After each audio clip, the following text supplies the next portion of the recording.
Lesson 1, Introduction to Company Law. Now, company law, if I see, company law, it is a law that governs company. Law that governs companies. Okay. Now, can you all tell me which is the act that governs companies? Companies Act. Companies Act, which year? 2013. 2013. But before that, we had Companies Act 1956. Now, Companies Act 1956 was passed on the recommendation of Baba Committee. Baba Committee. Okay. Now, it was passed way back in 1956. Now, why was it repealed? Tell me one thing, can one law be applicable throughout the world and forever? No. No. With time, there are changes. So, with the advent of technology, with the advent of globalization, cross-border mergers, cross-border takeovers, we needed to revamp the Companies Act. Now, Companies Act was then repealed and another law was introduced, that was the Companies Act 2013. The primary difference between Companies Act and 2013, Companies Act was the most voluminous act in the entire world, 1956. It had close to 658 sections, around 700. So it was among the bulkiest Companies Act in the world.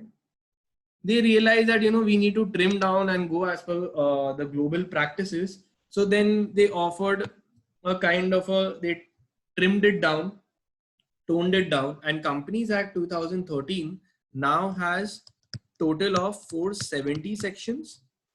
And for better understanding these sections, they have grouped it into various chapters. So there are 29 chapters under Companies Act. 29 chapters. Now, when I say chapters, matlab kya? Chapters with respect to incorporation. So, sare details of incorporation will be given in one chapter. Chapters with respect to directors. So, sare topics of directors will be given. Then meetings, then winding up. Then there is topics like dividend. Then there is topic like loans. All of this, mergers and amalgamations, registers, investigation, all of that have been grouped into various chapters. Then, these Companies Act 2013 was also formed under the recommendation of a committee. Anyone knows who was that committee? What was a committee on basis of which Companies Act 2013? JJ Irani Committee.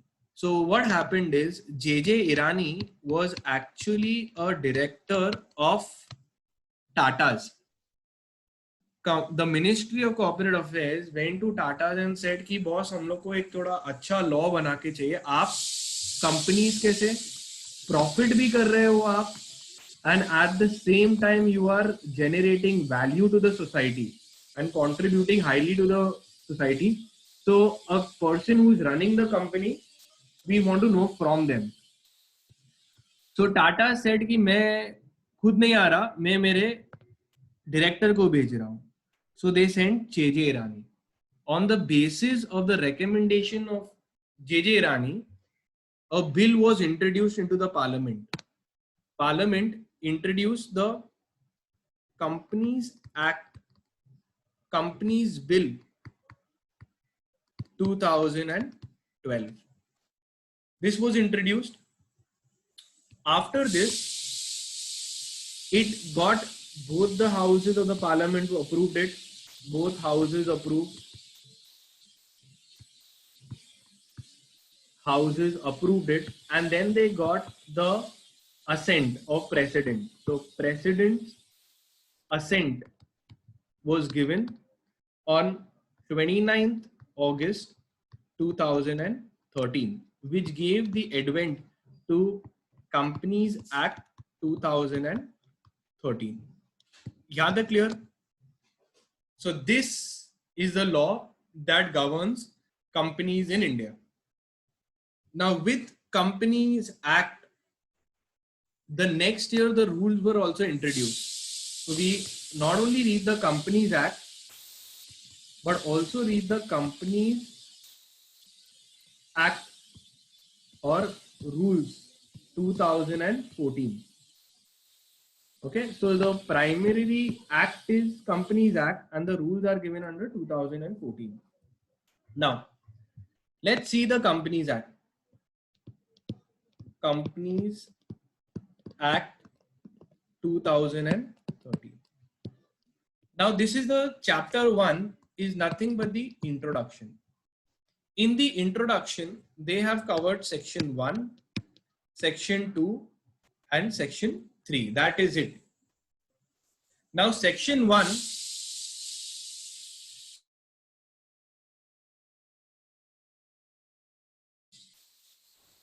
Now, section 1 is the title, the name of the act. So they have said that the name of the act will be called as Companies Act 2013. Iska interesting thing, Companies Act subsection 3. Okay, section 1, subsection 3 says that the sections will be passed in phases, छोटे छोटे part. तो देखो, law पास करने के अलग अलग तरीके होते हैं. एक है सीधा बोलो पहला वाला रिपील, आज से ये इम्प्लीमेंट हो जाएगा. तो कितने लॉज ऐसे होते हैं, आज रात 8 बजे के बाद में ये नया लॉ है. But was companies act pass like that? Companies act वैसे पास नहीं हुआ था. कंपनीज एक्ट को थोड़े थोड़े सेक्शंस पास किए थे इन फेजेस. तो पहले फर्स्ट 20 सेक्शंस वो passed on this date. The next provision related to company secretaries was uske related laws were passed. So dhire dhire it was implemented. So it was done in a phased manner. Okay. Now the section 2 of any act, including the Companies Act, talks about the definitions. Now definition में से बहुत सारे definitions है. As and when we do, we'll see. But सबसे important definition है कि भाई Companies Act कर रहे, कंपनी का मतलब क्या होता है. So, what do you mean by the term company? It is given under section 2, subsection 20 of the Companies Act. Okay. Company is defined as any entity registered and incorporated under Companies Act. Under Companies Act, either the present law or the previous law will be termed as a company. Okay, either the 2013 or the previous law. So tell me one thing, ये definition तुमको कुछ खास लगा? Did you think it was a very great thought of definition? Company का कोई भी अगर companies act के अंदर इनकॉर्पोरेट होंगे तो हम उसको क्या बुलाएंगे? कंपनी. पार्टनरशिप लॉ एक्ट के अंदर होगा तो पार्टनरशिप फर्म. अगर एलएलपी में रजिस्टर हुआ तो एलएलपी. तो वैसे ही कंपनीज एक्ट के अंदर रजिस्टर जो भी हुआ वो हो जाएगा कंपनी. अब इसमें से इंपॉर्टेंट वर्ड क्या है? What is a company as per section 2 subsection 20 which has been incorporated under Companies Act. So if today I tell that Reliance Industries, is it a company? Yes or no? Yes. Yes, Reliance Industries, because it is incorporated. Incorporated का मतलब क्या होता है? Formed. वैसे ही क्या मुझे बोलो, is Google a company for the purpose of Companies Act? Definition पढ़ के बताओ. No. Not a company under section 2 subsection 20.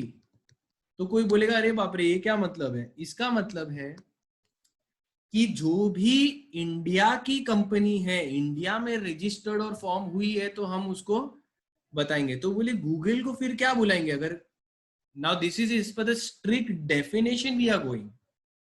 Okay, we call Google as a company only. We know it is a company, but as per the definition, section 2 subsection 20, since Google is not incorporated in India, it is not a company as per section 2 subsection 20. तो इसका अलग नाम दिया हुआ है. Google will be termed as a foreign company. Foreign company is a company registered out of India in a country other than India. And एक और word है which is called as a corporation. So we are seeing company or corporation. Can anyone tell me, we've heard these words, what is the difference between a company and corporation? Corporate, body corporate बोलते ना, ये एक body corporate है. Just definition we have seen. Under which section is this given company? 220. Section 2 subsection 20 definition is given. For body corporate is given under section 2 subsection 11 of the Companies Act. अब इसमें difference क्या है corporation और body? इसमें यहाँ पे it should be registered or incorporated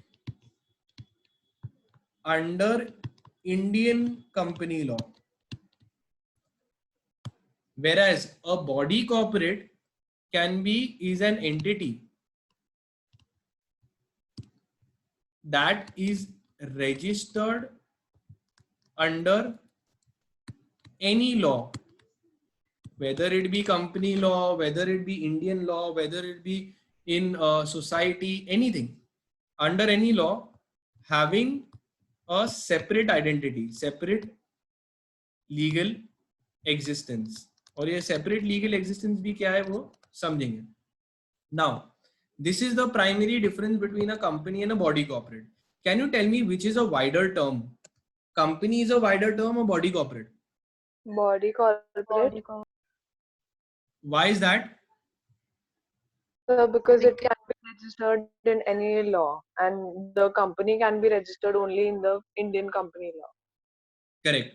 So इसमें क्या होता है कि corporation is a wider term. So यहाँ पे body corporate. तो is Reliance Industry a body corporate? तो बोलेंगे हाँ, अगर इंडिया के लॉ में रजिस्टर है, सो अंडर एनी लॉ आ रहा है ना, तो ये तो इंडियन लॉ, तो that means a company is something which is registered under Indian law, so it has to be a corporation. So Reliance Industries will be a company also, and since it is registered under any law, it is a body corporate also. Okay, now tell me one thing, is Google a company under section 2 subsection 20? No.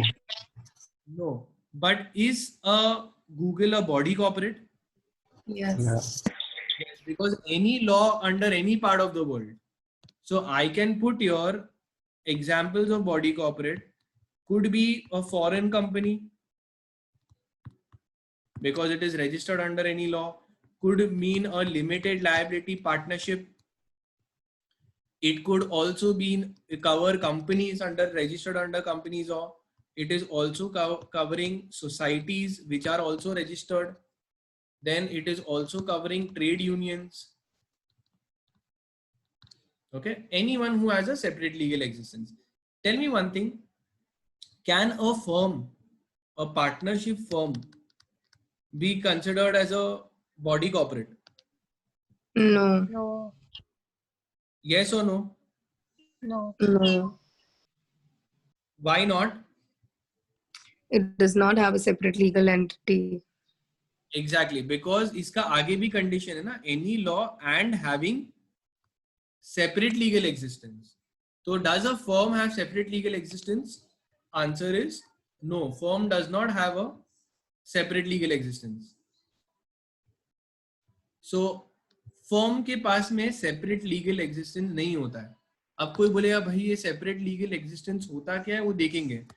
the firm cannot be sued in its own name. It is sued in the individual of the partners. In eyes of law, we don't believe that a firm is a separate entity. Just believe that they are a collection of persons working together. It's just a firm, a group of persons. Law does not give it a separate identity. So therefore, firm is not a body corporate also, and it is not a company also. Isme examples, obviously we have all Indian companies, we say Tatas, etc. Now, after this, we know that the last difference is the wider term. This is a wider term, whereas this is not. Wider concept includes company. Okay, this is the difference. Moving ahead. So we have finished section 2, few definitions we have seen. Now come into section 3. अब section 3 क्या है? अभी करके खत्म कर देते हैं.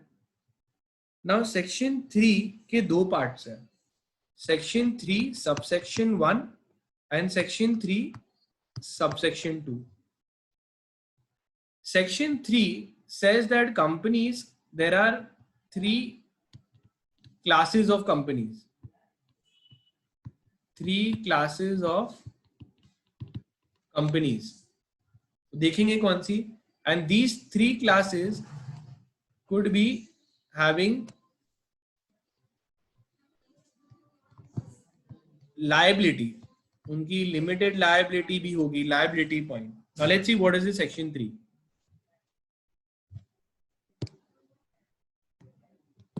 Section 3 subsection 1 says that companies are classified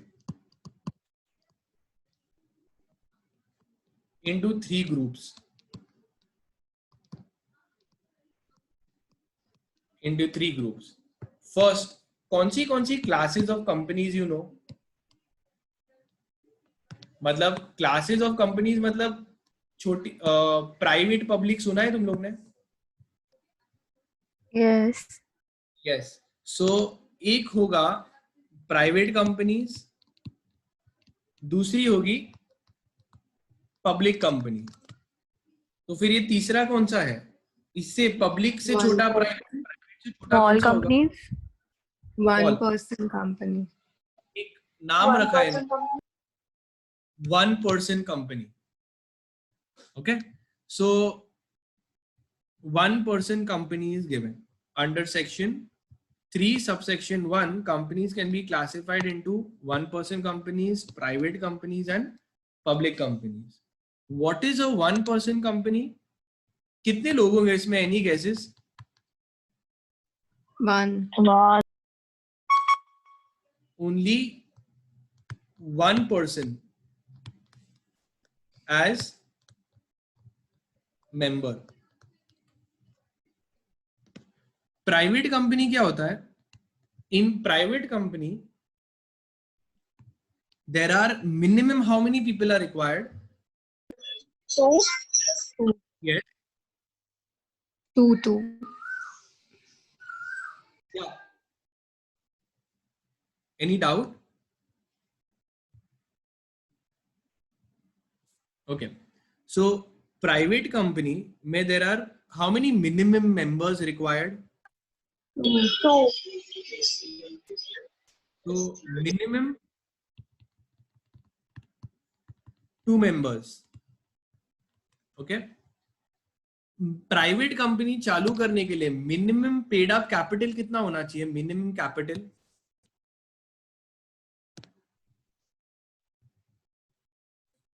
मतलब ऐसा कुछ पैसा होना जरूरी है कि कंपनी चालू करने के लिए? So one amendment is there. Amendment में क्या लिखा था? That no minimum paid up capital required. मतलब कुछ भी पे अप करने की जरूरत नहीं है, तो तुम कंपनी 0 पैसे से भी चालू कर सकते हो. तो पहले था कि 1 लाख और 5 लाख देना पड़ता था, बट अभी वो भी नहीं देना है. ईज ऑफ बिजनेस करने के चक्कर में मैं ऐसे ही कंपनी फॉर्म कर दूंगा, कुछ पैसे डालने जरूरी नहीं होते। समझ में आ रहा है? तो suppose if I am forming a company, तो मैं बनाऊंगा, मैं देखूंगा कि बिजनेस चल रहा है नहीं चल रहा है, अपफ्रंट पैसा डालना जरूरी नहीं है। कंपनी बनाओ तुम, ये लो आपकी कंपनी, किसको चाहिए यहाँ से कंपनी, सबको बना के दे दूंगा मैं, 1 रुपया डालना नहीं पड़ेगा, खाली इनकॉर्पोरेशन का खर्चा देना पड़ेगा, बट कंपनी के अंदर अकाउंट में 0 पैसा भी रहेगा ना, चल जाएगा। फिर तुम बिजनेस फ्लोट करो, फिर पैसे आएंगे, फिर बिजनेस होगा, तो ऐसे ही एक्सपैंड होगा ना business. So no requirement of prior money to start any company. Okay, public company में मिनिमम कितने मेंबर्स चाहिए? 7. 7 members, very good. Now private company के अंदर मैक्सिमम कितने मेंबर्स हो सकते हैं? 200. 200.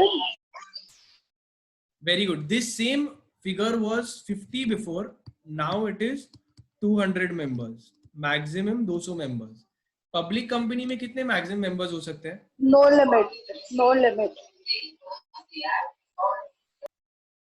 Now minimum 7 members. Here it is unlimited. Okay.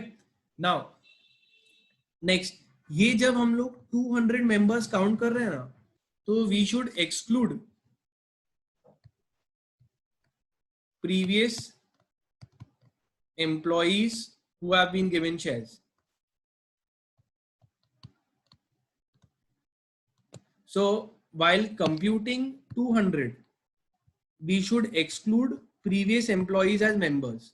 इसका मतलब क्या है कि अगर मैंने सोचो मेरे पास में एक प्राइवेट कंपनी है, ओके, ABC लिमिटेड, और ABC जो प्राइवेट कंपनी है उसके आगे क्या लिखना पड़ेगा? कंपनी के नाम के आगे PVT. हाँ, प्राइवेट लिमिटेड। अब ABC प्राइवेट लिमिटेड है, इसके अंदर मैक्सिमम कितने लोग हो सकते हैं मेंबर्स? अभी तुमने लॉ पता चला तो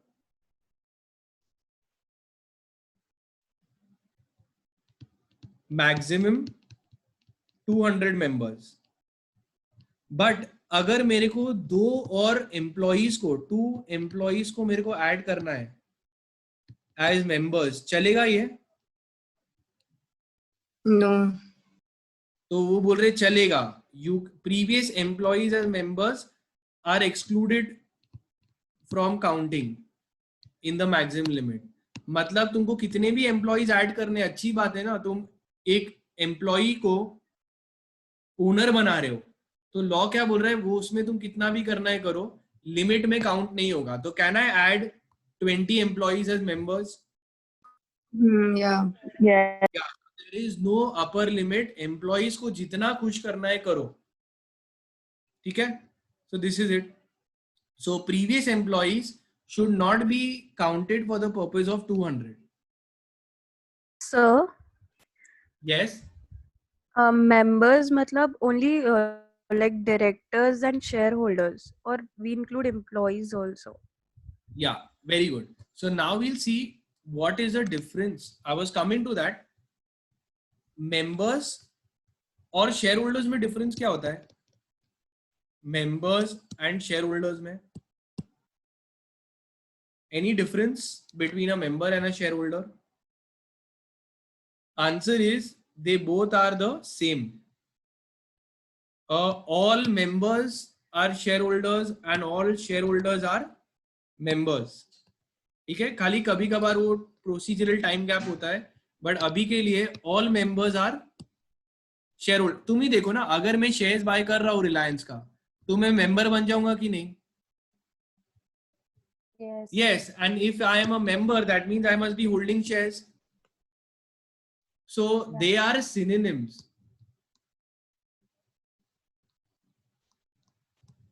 Synonyms. Okay, the same. Now, tell me one thing, are the shareholders the owners of the company? Yes. Yes. Shareholders are the owners of the company. They must have contributed money to start the business.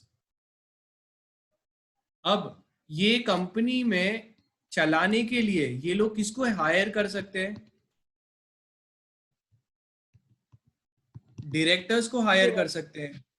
ये खुद भी members, थोड़े directors भी हो सकते हैं, बाहर के भी डायरेक्टर्स को रख सकते हैं, एम्प्लॉइज को भी हायर कर सकते हैं, एक किसी को एम्प्लॉय करने के लिए सीईओ को भी हायर कर सकते हैं। समझ में आ रहा है? तो रिलायंस इंडस्ट्रीज का, we have shares of Reliance Industries, so am I a director, employee, CEO और share holder of company? Shareholder. I am a shareholder of the Reliance. So am I not a member also?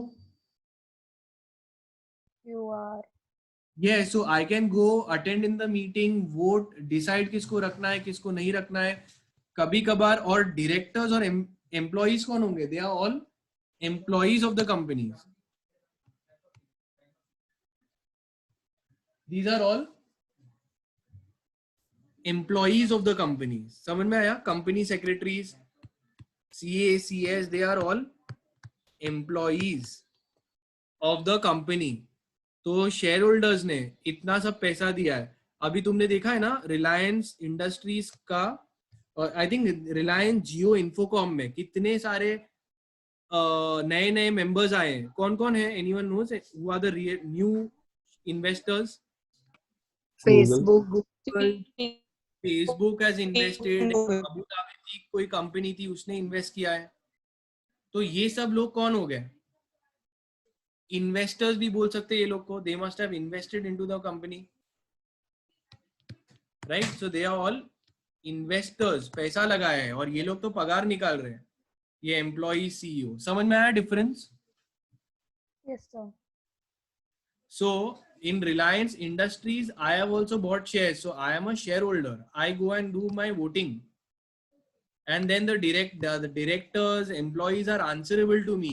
And if the shareholders want, they can remove the employees also and the directors. You remember Cyrus Mistry?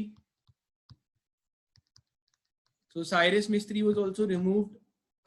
So he was the CEO, but the shareholders are the owners and they decide who should be there and who should be removed. Now moving further, ये public company का. Now public company are companies other than private companies.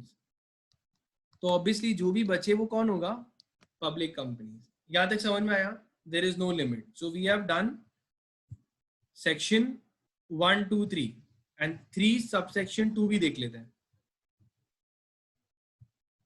Now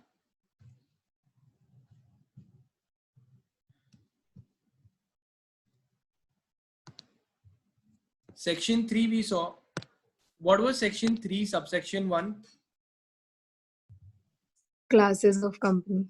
Classes of companies. So section 3 subsection 1, companies are divided into 1-person company, private companies and public companies. अब ये क्या है पूरा detail में chapters है इसके, अभी खाली अपने को इंट्रोडक्शन. अब section 3 subsection 2, the above 3 companies could be either limited companies or they could be unlimited companies. मैं लायबिलिटी की बात कर रहा हूं. या तो लायबिलिटी लिमिटेड होगी या लायबिलिटी अनलिमिटेड होगी. अगर लिमिटेड कंपनी भी है तो तुम उसको लिमिटेड बाय शेयर्स भी कर सकते हो और limited by guarantee. Can you tell me most, ये जो क्लासिफिकेशन है, पहले ज्यादातर कंपनीज लिमिटेड होगी या अनलिमिटेड? लायबिलिटी तुम्हारे जो फॉर्म कर रहे कंपनी, वो अपनी लायबिलिटी लिमिटेड रखेंगे या unlimited? Limited. Limited. Limited. The answer is mostly it is limited only. Very rarely कोई अनलिमिटेड कंपनी बनाएगा और अपनी लायबिलिटी अनलिमिटेड करेगा. अब कोई बोलेगा कि ऐसा कोई करेगा ही क्यों? Why would I make my liability unlimited? अब ये बहुत ही रेयर केसेस में होता है, नहीं होता है ऐसा नॉर्मली, बट कभी होता है. I'll tell you. कभी कभार बैंक्स एंड फाइनेंशियल इंस्टीट्यूशन जब लोन देते हैं ना, तो बोलते हैं कि आप आपकी कंपनी अनलिमिटेड लगाओ लायबिलिटी. तभी लोन देंगे, क्योंकि फिर बाद में कंपनी डूब गई तो हमको भी पैसा नहीं मिलेगा। अगर आपको लोन चाहिए तो अनलिमिटेड कंपनी बनाओ। तो अनलिमिटेड लायबिलिटी मतलब क्या? How do you define unlimited liability? Unlimited liability Where मतलब क्या? the owner of the property, owner of the company will be personally responsible. Yeah. That if the funds are not given, then it extends till personal liability. तो अगर कल उठ के तुमने पैसे नहीं दिए, लाइक कंपनी डूब गई, तो जिसका भी क्रेडिटर्स का पैसा देना है वो उसका घर वर बेच के लेना पड़ेगा। तो if I see, tell me one thing, कोई भी अंबानी को देने से पहले लोन 2 बार सोचेगा क्या? अंबानी को No. यस और नो? अंबानी को देने से पहले कोई भी सोचेगा? बट अभी तुम देखोगे ना, कोई भी इंसान पूछेगा कौन सा अंबानी को लोन चाहिए, अनिल अंबानी की मुकेश अंबानी, बिकॉज मुकेश अंबानी के एसेट्स और you know everything is there, and Anil Ambani unfortunately has become bankrupt. So nobody will extend him a loan. अगर लोन भी देंगे ना तो बोलेंगे आप एक काम करो, अनलिमिटेड लायबिलिटी वाली कंपनी बनाओ कि आपके पर्सनल एसेट्स भी अटैच हो जाएंगे, तब जाके लोन देंगे. तो बहुत रेयर केसेस है, बट बैंक्स अपने आप को सेफगार्ड करने के लिए ऐसा कर सकते हैं. बट ज्यादातर लिमिटेड कंपनीज होती है. अब further on you tell me, ये लिमिटेड बाय शेयर्स होगी या limited by guarantee? By share. Limited by shares. इसका मतलब क्या है? Your liability is limited till unpaid amount on shares.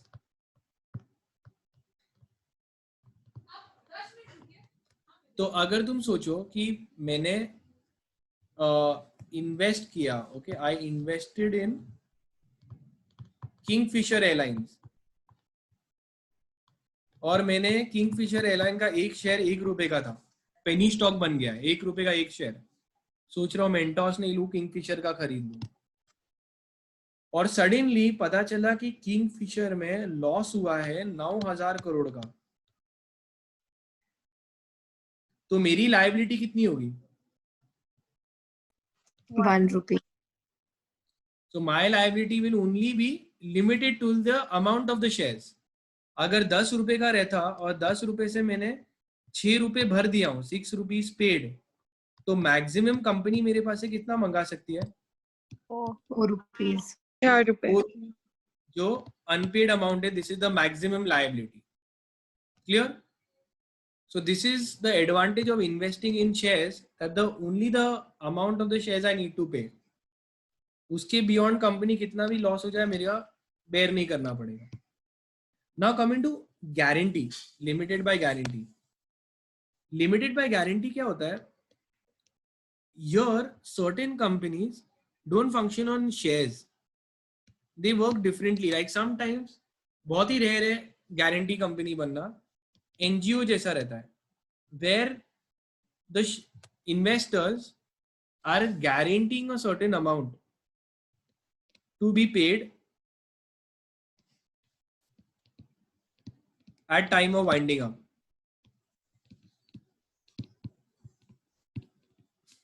Winding up. तो गारंटी कंपनी क्या होती है? वहां पे उनके ऐसे बैलेंस शीट में, ये मेमोरेंडम में भी लिखा रहेगा कि मेमोरेंडम इज द नेम, मतलब उसमें सर्टेन क्लॉजेस होते हुए देखेंगे, नेम क्लॉज, तो लिखा होगा XYZ लिमिटेड. फिर जब रजिस्टर्ड ऑफिस, तो तुम्हारा ऑफिस किधर रहने वाला है वो लिखा होगा. फिर एक लिखा होगा लायबिलिटी. तो लायबिलिटी में कैसा होता है? अगर लिमिटेड बाय शेयर्स है तो लिखा रहेगा it is limited by shares. But if it is limited by guarantee, then they will say that the name of member and the guaranteed amount. तो उसमें लिखा रहेगा कि मिस्टर एक्स, उसने कितने का गारंटी लिया? 50,000 का. मिस्टर वाई, उसने क्या बोला? कंपनी डूब जाएगी तो मेरे पास से 1 लाख ले लेना. तो maximum liability of mister x कितना हो सकता है? Maximum liability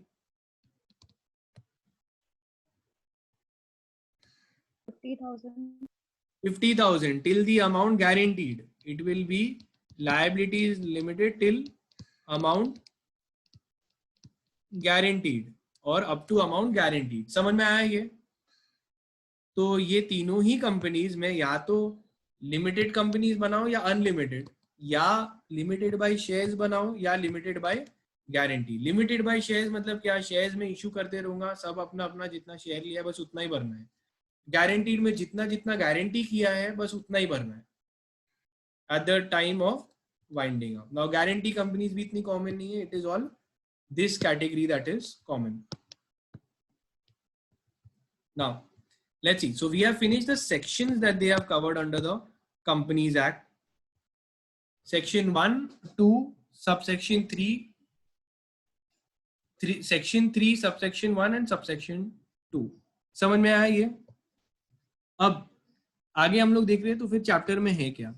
अब ये जो तुमने 12th में किया रहेगा, you must have done in your foundation, वैसा है, which is called as your features of the company और characteristics. Should have written features, characteristics of company. चलो फटाफट कौन से कैरेक्टरिस्टिक्स पता है तुमको? Corporate personality. Separate legal existence, corporate personality. Artificial legal person. Yes, so ये ही इसका भी एग्जाम्पल बोल सकते हैं. Artificial legal person, Limited liability. person, Perpetual succession. limited liability. Then Separation of ownership from management. very good. Anything else? Number Can be of sued shares. and sued. Sorry. Number of shares. Yeah. ये उस Transferability. okay, transferability, that you can transferability like shares, can it be transferred or it cannot be transferred? Can be. So shares can be transferred. देखेंगे हम लोग private companies के भी share transfer हो सकते हैं, पब्लिक के फ्रीली ट्रांसफरेबल है. फिर और कुछ Capacity Perpetual to sue. succession. Very very important. So you all can keep telling, उसमें से जो भी रहेगा I will tell. Perpetual succession. Common seal. Common seal, very good. की कंपनी एक तो आर्टिफिशियल पर्सन है, खुद से तो साइन नहीं कर सकते, तो उनका सील लगता है, कॉमन सील. फिर और कुछ फीचर्स पता है? Separate legal management. या anything else? Separate Right. legal entity. And Sorry? sue and can be sued. Sue and be sued. Separate management and ownership. Correct. Separate management and ownership. So यहाँ से we are like corporate personality, very important. Separate legal existence, that is, you know, this is their corporate personality. Then perpetual succession, important. Okay. We'll see when we Number do of members. number of members. So these are all characteristics of companies. I've written down the few, highlighted ones. Now, in this artificial person, there is a lot of case laws which we will see. Let's see. Now, introduction to company law from the module. Now, this is all introductory. We have covered this. None of this is important that can be asked. Just remember, Companies Act was based on Baba Committee's recommendations. None of this is important that can be asked in the exam. You can cancel all of this. Then comes Companies Act 2013. JJ Irani Committee was appointed. He was the then director of Tata Sons. Then a JJ Irani expert committee was made. And then he had Companies Act 2013. So this you need to remember. So this is the introduction.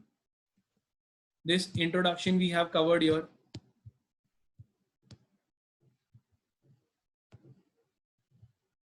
Okay. Then reading methodology of the Companies Act. So this also you can cancel. So whenever we read Companies Act, it will be Act along with the rules 2014. So here also they have given that there are 470 sections. Now, meaning and definition of company, as we had seen. Now, company. Excuse me, sir. Yeah. Sir, is this the latest module? This I have got from the institute, ICSI, the main latest one only. Okay, sir. Okay, I'll just check after this also. I'll have a call with you. We'll see how much of a difference is there. Okay. Okay, Now, sir. Yes. but it is a first chapter introduction. It has quite a lot of similarities, right? Yeah, sir. So one of the topics are missing, like the reading thing was, but that's not important. Okay. So company is derived from the Latin word companies. Okay. This is like how the origin of the word company. People used to come together. Come means coming together and pani means bread. So having together to have meals. So this was the origin. Then came the definition, section 2, subsection 20. Very, very important. You need to know it for sure. Company means a company incorporated under this act or any previous company law. So this is, I'll tell you also what most of it is like a textbook you can read for your knowledge, but everything is not important. Now first, this is important. You need to know the origin. Second is the definition of company.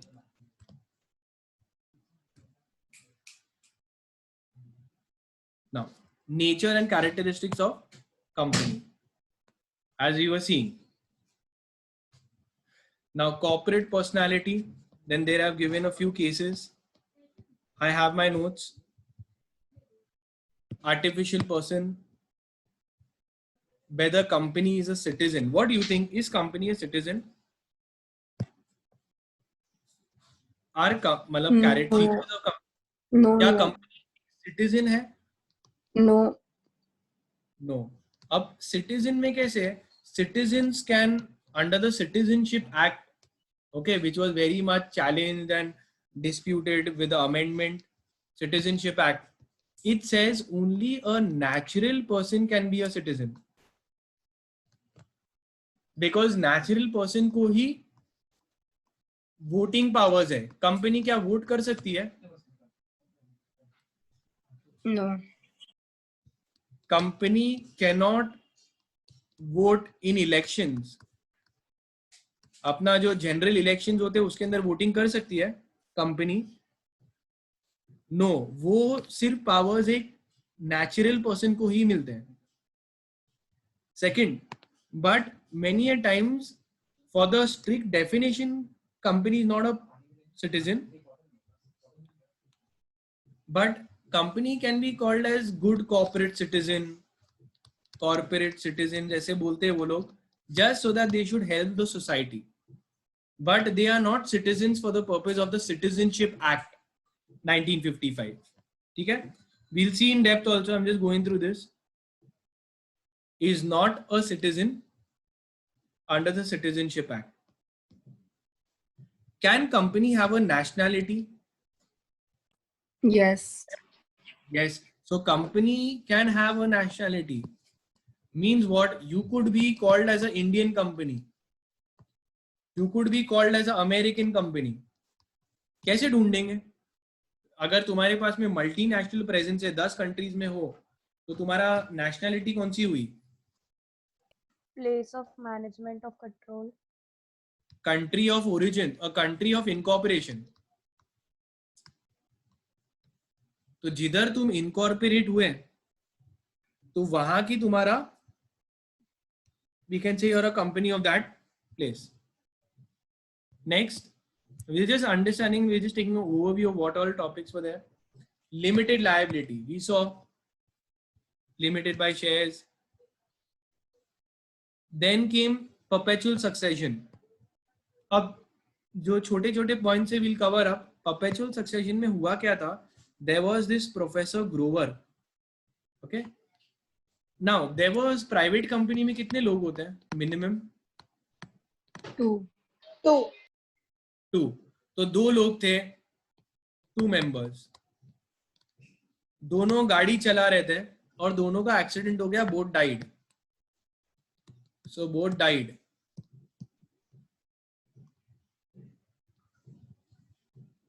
Now tell me one thing, if both died, does the, ये तो existence में नहीं है, तो क्या company भी automatically मर जाती है? No. Does the company also die? No.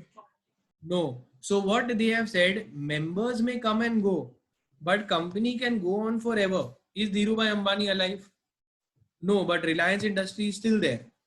But then question comes, जब सिर्फ 2 ही लोग हैं और दोनों मर गए तो कंपनी चलेगी कैसे? राइट? कैसे चलेगी?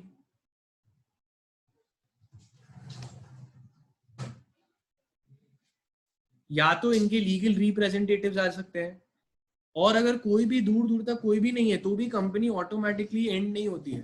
Company is form by legal means, it can be dissolved and killed also and wound up also by legal means. तो फिर कितने सब साल तक रिटर्न्स नहीं फाइल होगा तो रजिस्ट्रार ऑफ कंपनीज फिर ऐसी कंपनीज को लोकेट करेगा और फिर उसको स्ट्राइक ऑफ करेगा by a formal procedure. Automatically with the death of the members the company also does not die. We know company की प्रॉपर्टी अलग है और मेंबर्स की प्रॉपर्टी अलग है. Tell me one thing, company की कार अलग होती है कि नहीं, और पर्सनल डायरेक्टर की car? Yes. Yes. So company can own buildings, but क्या वो बोल सकते तुम्हारी भी बिल्डिंग है वो? नहीं. Okay, so that is a company has separate property. You can transfer the shares, transferability of shares. The company can sue also other people. So we have seen कितने सारे corporate battles होते हैं, Reliance versus Airtel और ये सब. तो company can sue also and be sued also. Contractual rights, so company can enter into various contracts such as employment contracts. Contracts enter कर सकते हैं. Limitation of action, can company do whatever it wants or No. they will be limited by what is stated in their memorandum of association, MOA. अब MOA होता क्या है? जब तुम company form करते हो तो एक मेमोरेंडम ऑफ एसोसिएशन बनता है जिसके अंदर तुम ऑब्जेक्ट क्लॉज लिखते हो. ऑब्जेक्ट क्लॉज मतलब तुम क्या वर्क करोगे. Then can you do something else? क्या ना, अभी तुम मुझे बोलो मैं एक एजुकेशन कंपनी हूँ, मैंने एक एजुकेशन कंपनी बनाया, शेयर होल्डर्स ने पैसे दिए एजुकेशन कंपनी के लिए. कल उठ के मैं बोल रहा हूँ भाई पैंडेमिक में ये एजुकेशन में लोग को इंटरेस्ट नहीं है, मैं हुक्का पार्लर चालू करता हूँ. कर सकता हूँ मैं? No. नो, बिकॉज ऑब्जेक्ट में मेंशन्ड है बस वही तुम्हारा लिमिटेशन है. सेपरेट मैनेजमेंट, ये इंसान का मैनेजमेंट कौन कर रहा है?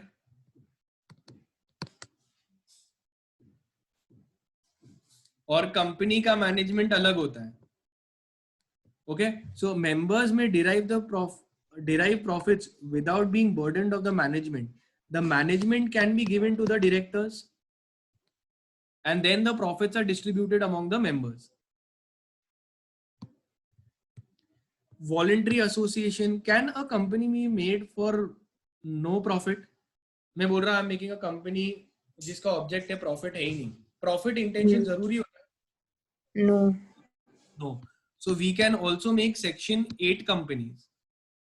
तो सेक्शन 8 कंपनीज होती क्या है? मतलब under section 8 you can form a NGO, non profit company, like being human. पता है? तो you can have being human, it might be a section 8 company. Now you know poor Salman Khan, उसके पीछे काफी लोग पीछे पड़ चुके हैं, you know, so just off track, but still his guy is made maybe a company of being human, he is registered under section 8. तो being human से कितने सारे उसके कपड़े के सेल्स होते हैं, तो सेल्स होते हैं ऑफ क्लोथ्स. बट क्या ये प्रॉफिट सलमान खान के इसमें जाएगा? No. नहीं. कि मेरे को मत दो, यही पैसा चैरिटेबल ह्यूमन ऑब्जेक्ट्स के लिए बांट दो. Termination of existence. तो company is form, cannot die a natural death. You have to follow the process of winding up given in one of the chapters of Companies Act. Now let's see ये features of companies. अब ये features of companies के अंदर we'll see from the notes with certain case laws. Now first one is, what do you mean by a corporate personality? Corporate personality मतलब क्या कि company on being incorporated, company की खुद की personality होती है. मतलब एक आर्टिफिशियल पर्सन बॉर्न हुआ है, is born. This artificial person can enter into contracts, you know, can sue, can employ, and can do all these things. So in eyes of law, members ने birth दिया है एक अलग entity को जिसका नाम है company ABC limited. This is called as corporate personality. It has a personality of its own. It is created by law. It is different from the people who compose it. तो mister A and B ने मिलके एक नई entity बनाई है जिसका नाम है AB लिमिटेड. तो टोटल कितने लोग हैं इन eyes of law? In eyes of law कितने लोग दिख रहे हैं यहाँ पे? 1, 2 या 3? 3. तो एक नई एंटिटी बनी. अब very good. Now let's see this same thing was brought in Solomon and Solomon Company Limited. In your module also, if you see, this is given. This chapter 1 I have summarized and I'll send you the notes also. Now Solomon versus Solomon क्या है? It is a landmark judgment. UK का case है. अब इसमें हुआ क्या था, एक बंदा था जिसका नाम था Aaron Salomon. He was a successful leather merchant. For many years he ran a business as a sole trader. Now उसके बच्चे फिर बड़े हो गए. His sons had become interested in the business. Sons decided to incorporate a new company. तो उसके sons were like Rahul Gandhi. Okay, just giving an example. You think Rahul Gandhi is very intelligent? Yeah. Very good. So this is not that Rahul Gandhi. So he is not that smart. Okay, so he's not, they were not smart, and then ultimately the company was formed and it ran into losses. तो हुआ क्या था देखते हैं. ये important case है. Now let's understand. Solomon was there. उसने खुद का बिजनेस था. He was a boot manufacturer, leather merchant. ठीक है. अब क्या हो गया, इसके साथ में इसके बीवी बच्चे भी थे. तो उसने बोला एक काम करता हूं, मैं एक कंपनी बनाता हूं. कंपनी का नाम क्या रखेगा उसने? Salomon limited. खाली नाम से बताओ, प्राइवेट है कि पब्लिक? Private. Public. पब्लिक. क्योंकि अगर प्राइवेट होता ना तो प्राइवेट लिमिटेड लिख के आता. Okay. तो he has made a public company. Public company में कितने लोग चाहिए? 7. 7 मेंबर्स. Minimum 7. तो उसने क्या किया, खुद सॉलोमन, उसके वाइफ और एग्जैक्ट जितने बच्चे थे ना उतने ही बच्चे थे उसके पास. कितने बच्चे थे? Any guesses? 5. 5. 5. तो वो 5 मिलके उन्होंने सॉलोमन लिमिटेड बनाया. Now can you think it is a coincidence or he must have? Okay, so exactly 7 members, and then he thought that he wanted a company. Now Solomon Limited was formed. Now जैसे ये company बनी, business transfer हो जाएगा, right और wrong? Now the business was transferred to the company. Isn't the company a separate person? Yes. Yes or no? Yes. तो Solomon ने को उसने कंपनी दे दिया. नाउ ये नई कंपनी है, तो डोंट यू थिंक इसको कुछ बिजनेस मिल रहा है तो पैसे देने पड़ेंगे? इस Yes. कॉमन सेंस है ना. एक कंपनी ने बिजनेस खरीदा तो उसको देना पड़ेगा परचेज कंसिडरेशन, कि अपने हाथ में कंपनी आई है, मतलब बिजनेस आया है. और सोलोमन के तो सोचो कि सब अलग अलग हो गए, सेपरेट लीगल एग्जिस्टेंस, तो उस परचेज कंसिडरेशन देना था. तो जो भी था उसने दे दिया purchase consideration. Let's see how much was it. Now, at the time of legal requirement, at least 7 persons were required to be named as shareholders. So he formed, considering himself and 6 others, his wife, daughter, and 4 sons. He sold the business for approximately how much money? 39,000 pounds. तो उसने purchase consideration कितने में बेच दिया company को? 39,000 pounds में बेच दिया. तो कंपनी को ये बिजनेस आ गया और कंपनी को अभी पे करना पड़ेगा सोलोमन को, राइट और wrong? Yes. The company have to pay Solomon for getting this business? No. Yes or no? So, but he is the same person, not like the member Exactly. and the. Very good. अभी तो है वो separate legal existence. He is not the same person ना. As per company law अभी क्या बोला हम लोग ने कि सेपरेट लीगल एग्जिस्टेंस है. That means Solomon Limited is not the same person as Solomon anymore. It is a separate company. नाम Solomon हटा दो, नाम ABC Limited रख दो. Okay. समझ में आया? Yes. बिकॉज क्या होगा, ये पब्लिक कंपनी, अभी पब्लिक का पैसा आएगा, दूसरे लोग आएंगे, काफी सब अलग अलग लोग हो सकते हैं, तो सबके पैसे से ये लोग ने बाय आउट कर दिया, तो स्ट्रक्चर बदल गया. So what happens is, I will give you one really weird example, but let's see if it helps or it confuses you more. Now let's say this is Jangir Tutorials.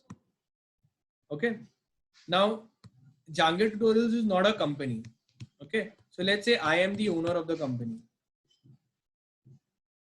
Now it has a certain brand image and let's say उधर है. अब इसका valuation करवाया क्योंकि इतने सब customers है, brand value है, etcetera etcetera, there is so much cash flows, और हम लोग ने इसका वैल्यूएशन निकाला, सोचो आया 50 lakhs. Company is worth 50, this business is worth 50 lakhs. अब मैं क्या बोल रहा हूँ यार, अभी ये कंपनी से मेरे को ये बिजनेस मेरे को बंद करना है, अभी मेरे को फॉर्मल स्ट्रक्चर बनना है. तो मैं क्या करता हूँ, एक कंपनी फॉर्म करता हूँ.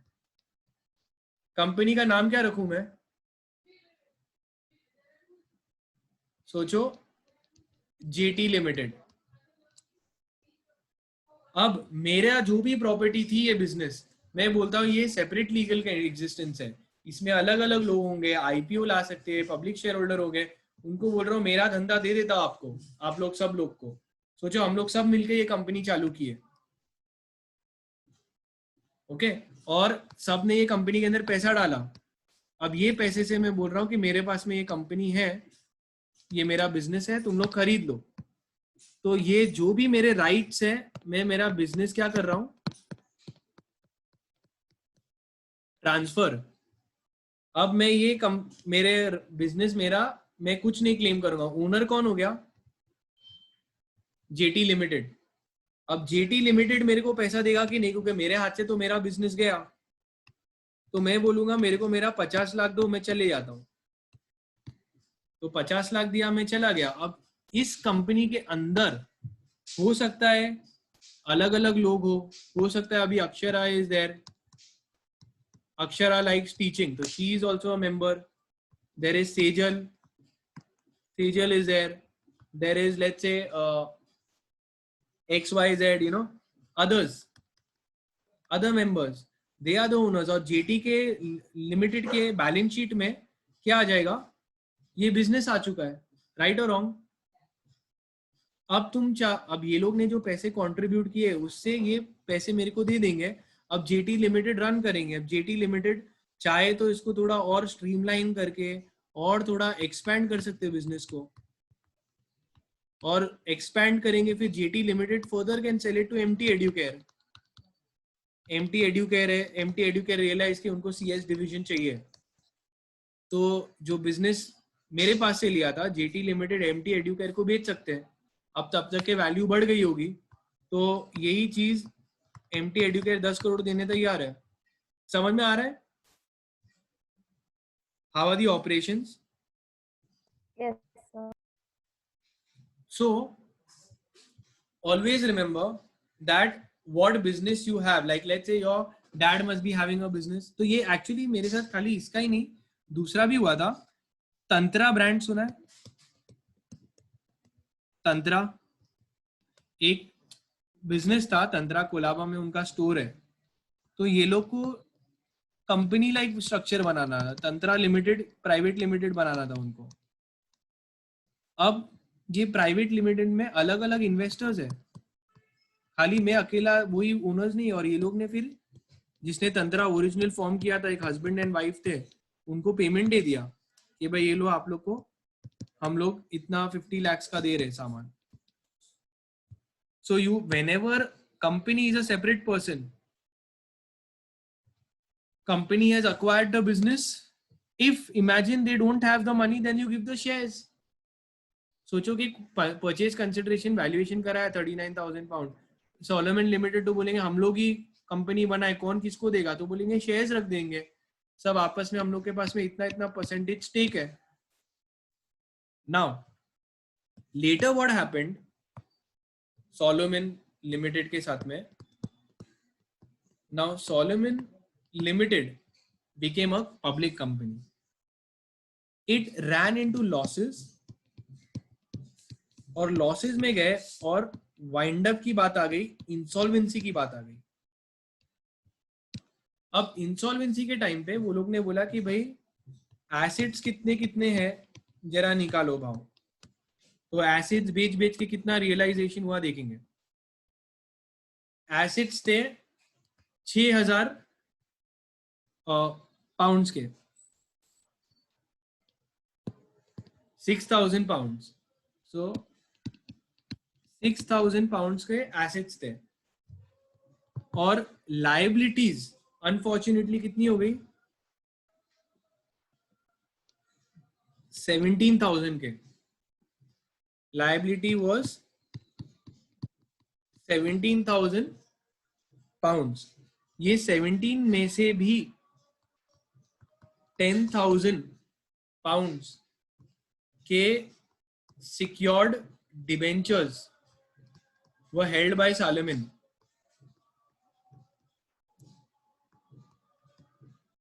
Held by Solomon. और 7,000 पाउंड जो थे वो अदर्स के पास में थे, other creditors, other unsecured creditors. तो ये स्टेटस था कि ये कंपनी के अंदर सोलोमन का भी स्टेक था. सोलोमन के पास में क्या था? Secured debentures. Tell me, Mukesh Ambani के पास में रिलायंस के पास की शेयर्स है कि नहीं? मुकेश अंबानी के पास में रिलायंस के शेयर्स हैं?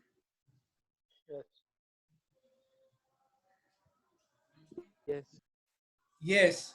तो उसके पास में है. तो वैसे ही सोलोमन के पास में भी इसके कंपनी के डिबेंचर्स थे सिक्योर्ड.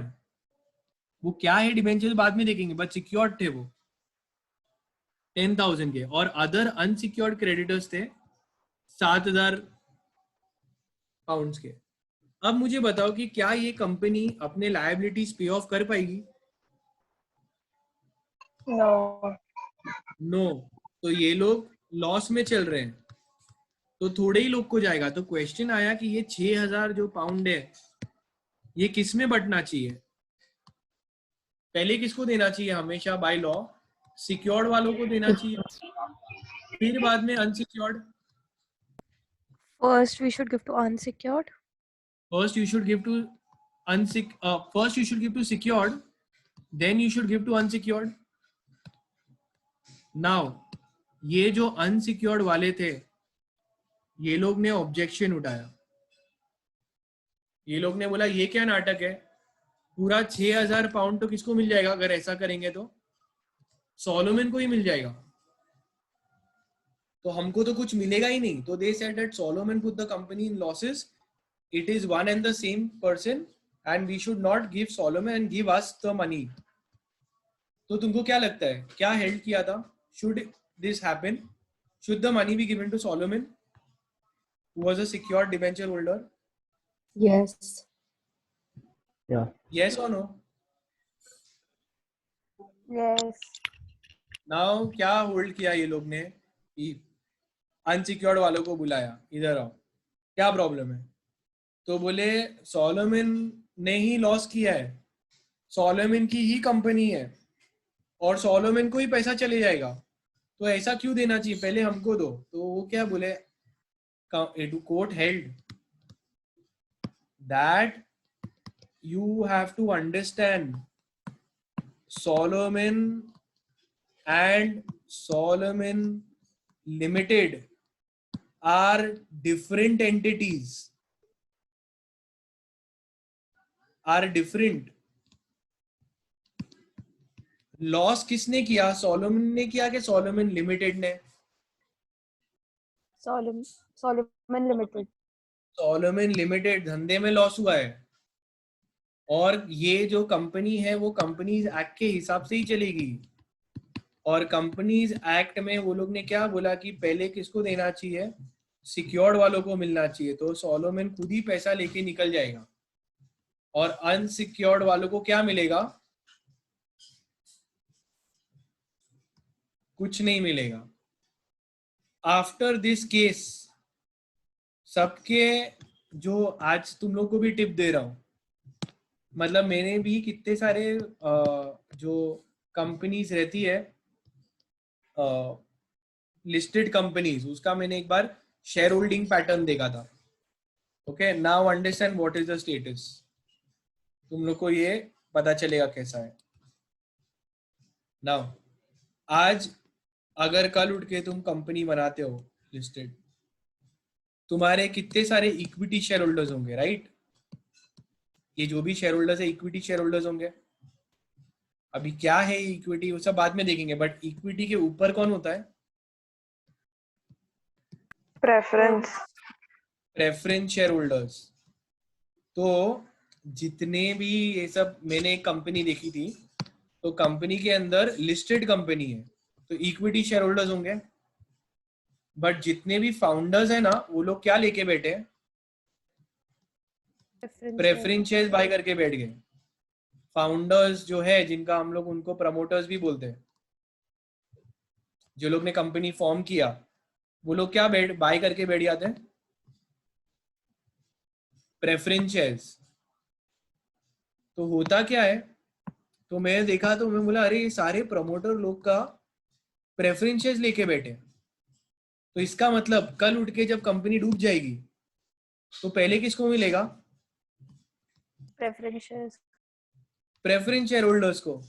और सोचो यही प्रेफरेंस शेयर्स, रिलायंस के प्रमोटर कौन है? अंबानी ही लेके निकल जाएगा, और नॉर्मल जो इन्वेस्टर है उसको क्या मिलेगा? लॉस। तो अंबानी को तुम बोल सकते हो कि अंबानी की कंपनी है, अंबानी ने ही प्रेफरेंस शेयर्स लेके बैठा है, क्या तुम बोल सकते हो? Who law will support, Ambani और यू?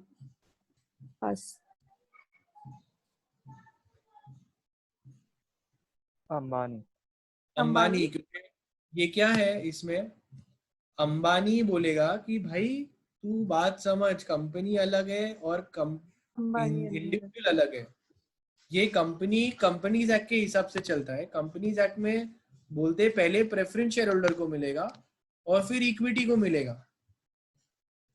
तो जाके सब प्रेफरेंसेस लेके बैठ जाने का. कल भी अगर मैं कोई कंपनी बनाऊं, मैं कोई लिस्टेड कंपनी बनाया मैंने, तो मैं ऑब्वियसली जाके प्रेफरेंस शेयर लेके बैठ जाऊंगा.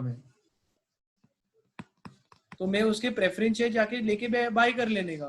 कल उठ के लॉस भी हुआ तो मेरे को तो पैसे मिल जाएंगे मेरे. फिर तुम आवाज करोगे तो मैं बोलूंगा go back to CS executive and refer Solomon case where company has said that company is different and members are different. तो ये देखो decision, it was held by the House of Lords since UK का था, that the company is treated as separate from its owners. The company is different person altogether from the subscribers, and the company in law is not their agent. Company is not the agent of Ambani. A shareholder cannot be held liable for the acts of the company, even if he holds virtually the entire share capital of the company. समझ में आया ये Solomon का case? तो Solomon के case में हुआ क्या था, अपना बिजनेस बेचा कंपनी को, फिर बाद में डिबेंचर्स लेके बैठ गया और फिर दूसरे लोग को भी बुलाया. कंपनी डूब गई, फिर बोला कि डिबेंचर लेके बैठा हूं मैं सिक्योर्ड, तो पहले पैसे मेरे को मिलेंगे. This is the case of another case we are seeing for separate legal existence, that is Lee and Lee Farming. Tell me one thing, farmers rich होते हैं या poor? Normally इंडिया में देखने जाएंगे तो Poor. poor. ये जो है ना केस है Lee versus Lee farming in New Zealand. अपने पास में एग्रीकल्चरल कंट्री है and we do not respect our farmers. Okay, they get exploited due to the pricing and everything. But abroad में ऐसा नहीं होता. Farming is taken as a profession. तुम Canada में गूगल करो द हाईएस्ट पेड प्रोफेशन तो आएगा farmers, farming. Even if you go to see in New Zealand, ये न्यूजीलैंड का केस है, इसके अंदर ये एरियल फार्मिंग कर रहा था. एरियल फार्मिंग क्या होता है, आपने कैसे वो सब नॉर्मल ट्रेडिशनल मेथड्स यूज करते हैं, प्लेन होती है, प्लेन में से पानी फेंकते, प्लेन में से पेस्टिसाइड्स फेंकते, प्लेन में से सीड्स फेंकते और कंपनी बनाते. अब ये केस में हुआ क्या था, ली वर्सेस ली फार्मिंग. तो ली ने भी एक कंपनी बनाई called as Lee Limited. Tell me one thing, are they the same people now? No. तो अगर ली एक पेंसिल भी देगा ना इधर, तो यहां से पैसा आना चाहिए, क्योंकि तुम किसी और को दे रहे हो और तुम्हारे पास से पैसा आएगा. समझ में आया? तो ये तो तुम धंधा जब बेचोगे तो ऑब्वियसली पैसा आएगा यहाँ से कंपनी से. अगर पैसा नहीं आएगा तो शेयर्स दे दो मेरे को, 100% शेयर्स दे दो, कंसिडरेशन तो आना पड़ेगा. अब ये ली में क्या हुआ था, ली में Lee was virtually holding all the shares. He was holding almost all shares of the company. अब Lee कौन था? फार्मर था, और फार्मर के पास में पायलट का लाइसेंस भी था. अब ये उड़ा रहा है प्लेन. अब प्लेन में क्रैश हो गया and Lee died. Lee died. So when Lee died, what do you think his wife will do? Parth, when Lee will die, what do you think Lee's wife will do?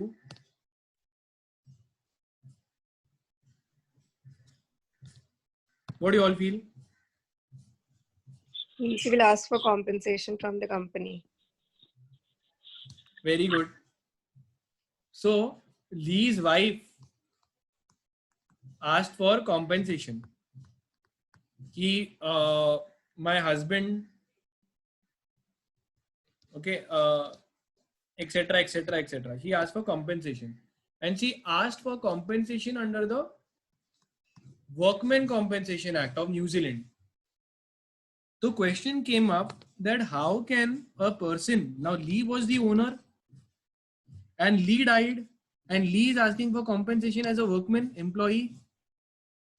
So question came up ke how can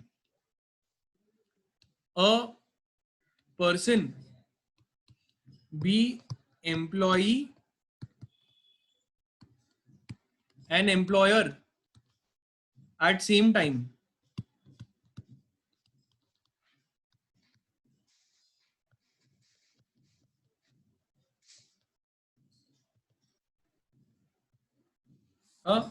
How can company be? क्या लगता है तुमको? तो court ने एक दिया होगा compensation कि नहीं दिया होगा? दिया था. तो कॉम्पेंसेशन दिया था और क्या बोले कि भाई आपका मिसअंडरस्टैंडिंग है. Who employee was Lee, no doubt, but who was the employer? It was not Lee. It was Lee Limited. Like जैसे रिलायंस इंडस्ट्री में तुम काम, तो मुकेश अंबानी मर जाएगा तो वो कॉम्पेंसेशन क्लेम करेगा वो कंपनी के पास से. Okay, so there will be Lee Limited is the employer, not Lee. They are two different persons, and again the concept of corporate legal existence and a separate legal existence was brought into play. Clear है ना? तो aerial farming कर रहा था वो and so on. Okay, फिर एक ऐसी ही दूसरी है कि can the experience of a shareholder be considered as the experience of the company? अभी क्या हो गया था, एबीसी लिमिटेड बनी थी. अब एबीसी लिमिटेड को एक जॉइंट वेंचर थी दो कंपनीज की, ए लिमिटेड और बी लिमिटेड थी.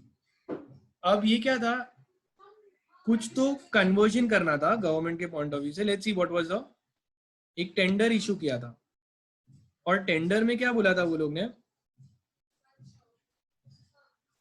तो ये पहले New Horizon company was a joint venture of these two company. So जैसे मैंने बोला ये कंपनी जॉइंट वेंचर थी दो कंपनी की. अब एक टेंडर इशू किया था और टेंडर के अंदर क्या लिखा था कि minimum years of experience mention किया था, दैट एक टेक्निकल एक्सपीरियंस चाहिए to apply for tender. To apply for tender, government के टेंडर के लिए you require example 3 years experience. और ये थी न्यू कंपनी, बट इसके पास में 3 साल का एक्सपीरियंस था, इसके पास में भी 3 साल का एक्सपीरियंस था. Now tell me one thing, can the experience of the shareholder be considered as the experience of the company? No. Yes. मतलब क्या हम लोग एबीसी लिमिटेड को टेंडर के लिए अप्लाई करने देंगे? तो ऑब्जेक्शन क्या था कि भाई तुम तो अभी बॉर्न हुए हो एबीसी लिमिटेड, तुम तो अभी, बट वो एबीसी लिमिटेड क्या बोल रहा है कि भाई मेरे मेंबर्स देखो ना उसका कितना एक्सपीरियंस है, उन लोग के पास इनफ एडिक्वेट एक्सपीरियंस है. So what do you think?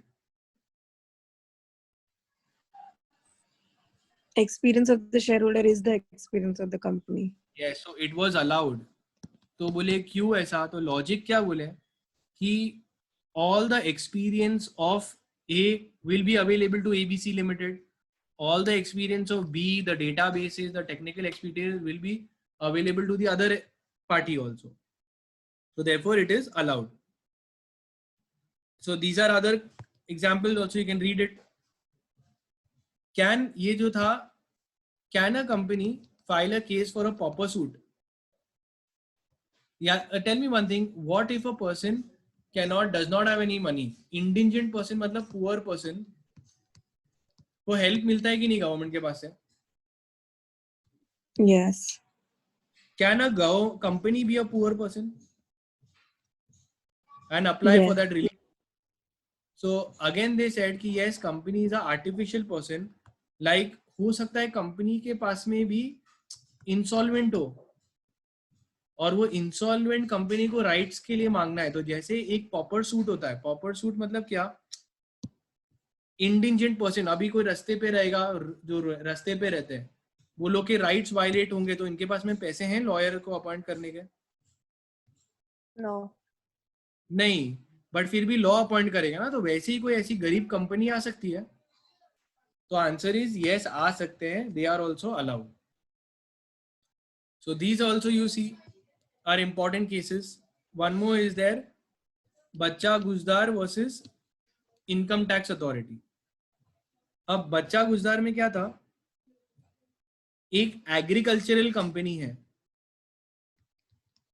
Agricultural company. Tell me, agricultural company के ऊपर टैक्स लगाएंगे कि एग्जेम्प्ट करेंगे? Exempt. So it was exempt from tax. अब ये एग्रीकल्चरल कंपनी ने डिविडेंड बांटा, और डिविडेंड बांटा टू मिसेस बच्चा, एक शेयर होल्डर को बांटा. तो क्या ये पैसे के ऊपर जो मिसेस बच्चा है उसके पास में पैसे आए, क्या ये भी टैक्स फ्री होगा, उसकी पर्सनल इनकम? No. बोले नो, तो तुमको भाई कंपनी को एग्जेम्प्ट है, तुम्हारा पर्सनल इनकम तो टैक्सेबल होगा ना, तो तुम्हारी जो पर्सनल टैक्स लायबिलिटी लगती है वो तो तुमको भरना ही पड़ेगा. The company has been exempt but you have not been exempt. So when you receive as dividend and it will come under your taxable limit and you will have to pay tax. Limited liability also we have seen. Dividends भी exempted होते ना? किसका? Dividends भी exempt होते ना tax में से? नहीं, ये dividend distribution tax and other taxes means, for example मेरे को डिविडेंड दिया एबीसी लिमिटेड ने, मेरे अकाउंट में पैसे गए, तो वो मेरे इनकम में काउंट होगा, वो टैक्सेबल ऑटोमेटिकली नहीं मिलता है. अगर इसका कोई लॉ है तो मिलेगा, मतलब अलग अलग होना चाहिए. What if the law is silent, तो मिलेगा तुमको? Yes. Oh. Yeah, so they said, let's see the line, what they have mentioned, that the same income when received by the shareholder in the form of dividend cannot be regarded as agricultural income. You have received dividend income. तुमने कोई agricultural goods बेच के पैसा नहीं लिया, वो तुम्हारी company ने किया है, ठीक है. Then came limited liability. Simple, we have seen what it is. Exceptions to limited liability. अब ये कैसा, ये जस्ट रीड कर सकते हो. कभी कभार तुम्हारी लायबिलिटी अनलिमिटेड हो सकती है, कभी भी तुम कुछ गड़बड़ करोगे, फ्रॉड करोगे, तो तुम्हारी जो लायबिलिटी है, सोचो मैं एक कंपनी बनाता हूँ, mister A and mister B मिलकर कंपनी बनाते हैं फॉर फ्रॉड्यूलेंट पर्पसेस, तो डोंट यू थिंक हमारी लायबिलिटी अनलिमिटेड हो जाएगी? तो फ्रॉड के लिए अनलिमिटेड हो जाएगा. Then perpetual succession also very important. Justice Grover. Separate property, transferability of shares, common seal, official signature is required. Now companies, what is a common seal? It's an official signature. Tell me one thing, is a official signature, ये important है, is official common seal required by companies? Tell me, is common seal required? Yeah. Now एक ये बना है कि common seal is no more mandatory. तुम चाहो तो रख सकते हो, अगर खाली 2 डायरेक्टर्स और 1 डायरेक्टर एंड कंपनी सेक्रेटरी ने साइन कर लिया तो कॉमन सील की जरूरत नहीं है. ये किधर लिखा है? Companies amendment act 2015. एग्जाम में भी आ चुका है. Is common seal required? So common seal is no more mandatory. It has been made optional. तो document sign कैसे करेंगे? So it can be signed by 2 directors or 1 director and a company secretary. Then company can sue and be sued. Now distinction between company and partnership. Partnership doesn't have separate legal existence. Partnership is registered under Partnership Act. Partnership में liability is unlimited. Okay, all of those. The persons running the company is called as partners. They have a partnership deed, whereas company has members, directors, separate legal existence, and so on. Same HUF और company में difference क्या है? Basically, HUF you get by birth. This is Karta. You don't require registration for HUF. Then comes to a very important doctrine called as doctrine of lifting the corporate wheel. अब lifting the corporate wheel मतलब क्या?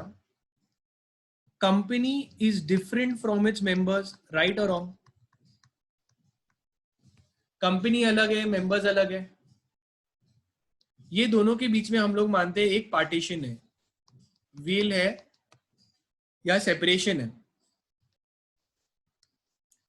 अभी तो employ किसने किया? Company ने किया कि मेंबर्स ने किया?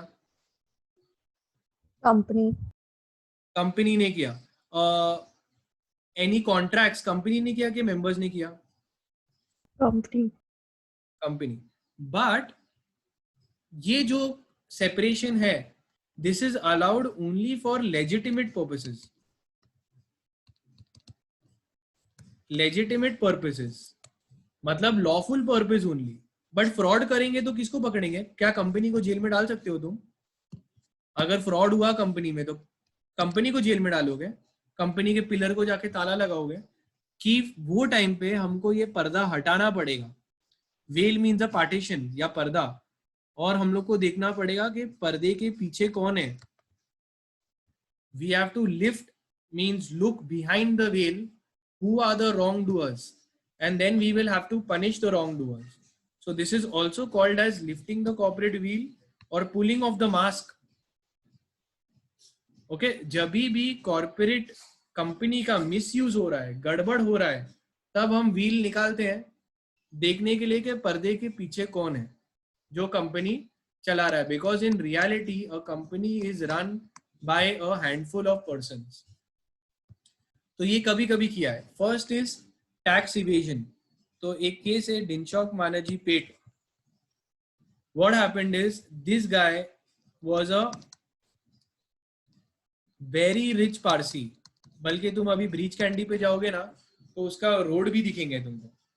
अब ये बंदे का वेरी वेल्दी मैन, तो वो अपना इनकम स्प्लिट करने के लिए 4 कंपनी बना दिया, A, B, C, D. The entire purpose of this is to split his income and get the benefits of each company ka benefits and reduce his tax liability.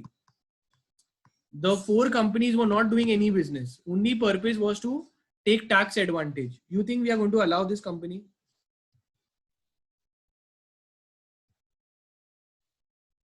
No. So we lifted the corporate wheel to see who are the wrongdoers behind, and we came to know कि चारों company का डिनशॉक मानर्जी पेट ही control कर रहा है.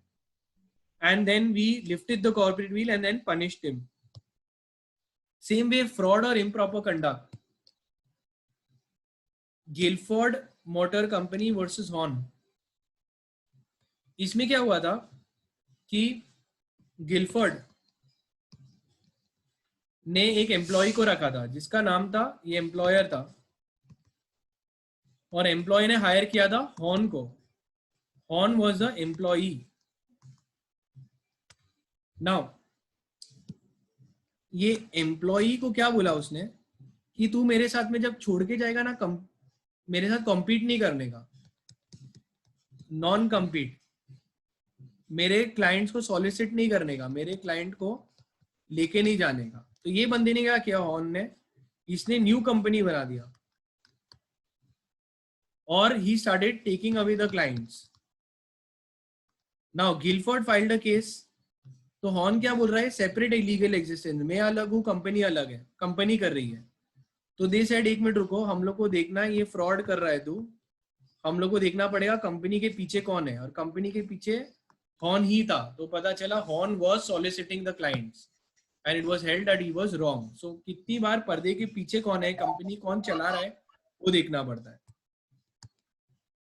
Then came one case of Dalmor Rubber Tire Company. अब इसमें क्या था कि वर्ल्ड वॉर 1 के बारे में था और इंग्लैंड और जर्मनी वॉर में थे. अब इंग्लैंड में एक कंपनी थी जिसका नाम था ये rubber tyre company, continental tyre and rubber company. अब ये जो टायर कंपनी थी इंग्लैंड में थी, but it was run by Germans. You think England should allow this company to run? No. अब बोले कि भाई ये तो अपनी कॉम्पिटिटर की ये तो अपना एलियन एनिमी की कंपनी है, enemy character of the company.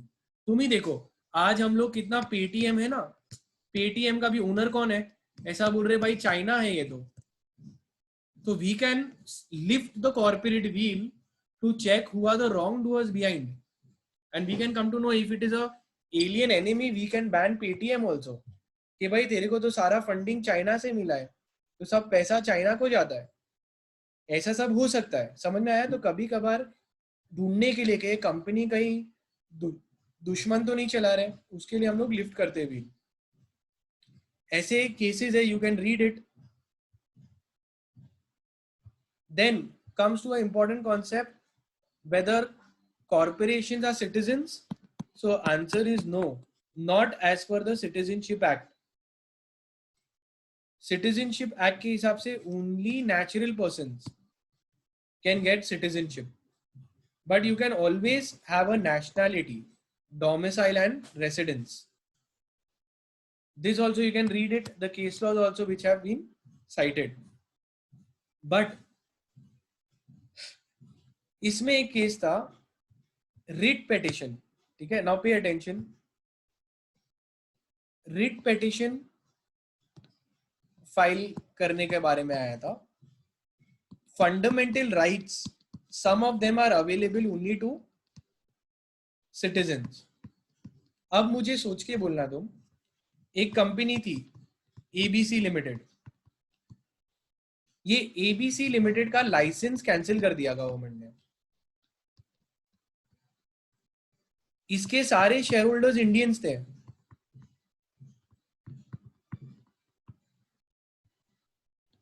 Indian shareholders. Tell me one thing, can it file a writ petition? Because can it ask for fundamental rights enforcement? Can a company ask for fundamental rights? No. No. Fundamental rights हो सकते हैं? Yes or no? No. मैं बोल रहा हूँ सारे share holders Indian share holders हैं, तब मांग सकते हैं. जैसे yes or no? What do you feel? No. No. No. Answer is yes.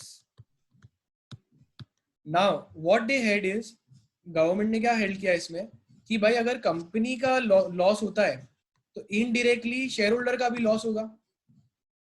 तो शेयर होल्डर का भी तो राइट वायलेट हो रहा है ना, मतलब इंडियन का ही वायलेट हो रहा है right. So they can file.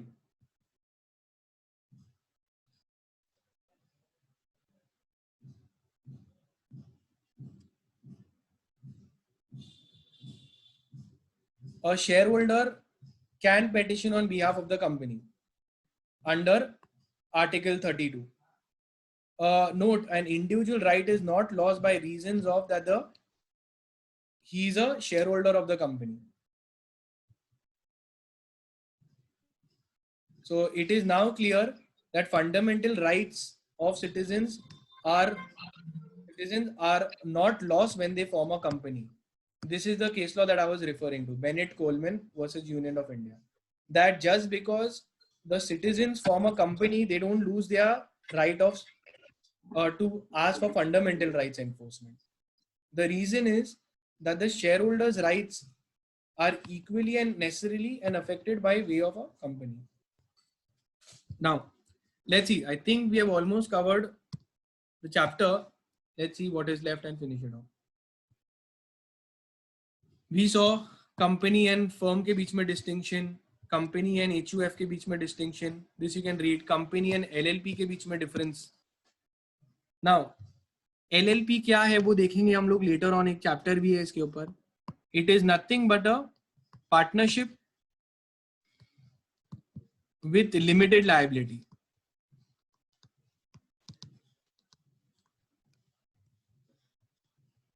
Lifting the corporate wheel, this is important. This is asked in the exam. I've given the cases. All the case laws you need to go through. This you do from my notes also, it is fine. Now, Companies Act 2013 Section 1 दिया हुआ है. It extends to the whole of India. Then companies can be one person, private, small companies भी हो सकती है, dormant, निधि companies, ये सब तुमको आएगा.